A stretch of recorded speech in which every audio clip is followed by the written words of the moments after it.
من أن نصحب الدكتور العثماني لبيت الأسرة بإنزكان حيث رأى النور، وإلى المكان الذي شهد الخطوات الأولى والكلمات الأولى، وكذا الحي الذي احتضنت أزقته شغب الطفولة.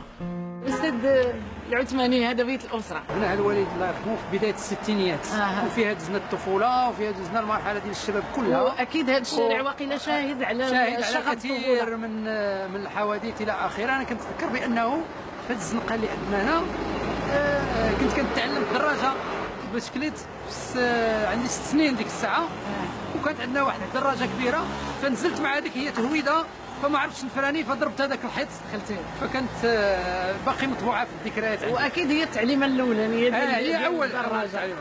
طبعا. اذا نتبدلوا ندخلوا ياك. مرحبا.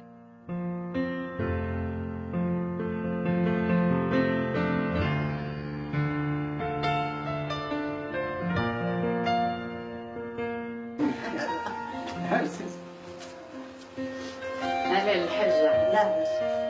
لاباس عليك؟ لاباس الحمد لله. بخير. صحيحه لاباس الحمد لله. الله يطول عمرك. ربي يخليك. لا الباتول تبارك الله عليك. بغيت نعرف منك السي سعد الدين هو واحد من وليداتك كاملين، ولكن كيفاش وشنو هي الحاجات اللي كتميزوا على خوتو الاخرين؟ ايوا هي عنده السياسه في الدم من اللي صغير، كيكتب داك الشيء وعنده هذيك السياسه. والتربيه ديالو كي كانت مزيانه؟ ما كانش لا مزيان. لا ما تعبكش شي؟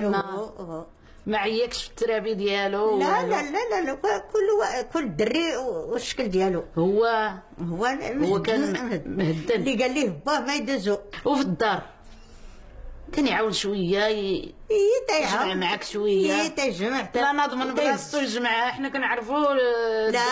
لا ناض في بلاصتو يجمع حوايجو، وإلا دخل في المدرسة تيحيد القميجة تيدير الضرب هكا تيحطها باش بحال المصلوح باش بقى مسرحة ويغسل الشعر عادي ينعس. الحمد لله التربية ديال الوالدة والوالد هي اللي استطاعت تأثر فينا وعطاتنا واحد المسارات في الحياة ووجهتنا، الله يخليها.